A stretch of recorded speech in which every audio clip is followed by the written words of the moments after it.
Alam niyo ba na dito sa Vietnam, mas marami pang motorsiklo kesa sa kotse? Sa mga syudad tulad ng Hanoi at Ho Chi Minh, normal na ang tinatawag nilang sea of bikes o dagat ng mga bisikleta. Hindi ito eksaherasyon, literal na parang dagat ang galaw ng mga motor sa dami at sabay-sabay na pag-usad nila. Sa una, parang nakakakaba tumawid.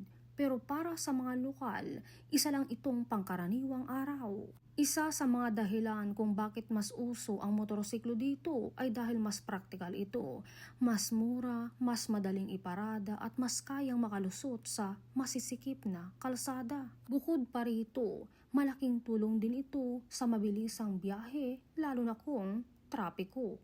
Pero ang pinaka-amazing, kahit mukhang magulo, may sarili silang sistema.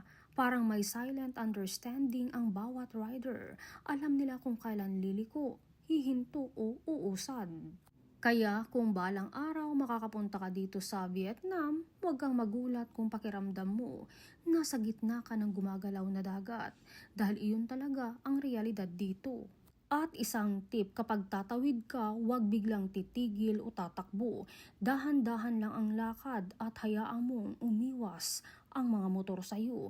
Ganun talaga ang diskarte dito. Nakakakaba sa una pero masasanay ka rin.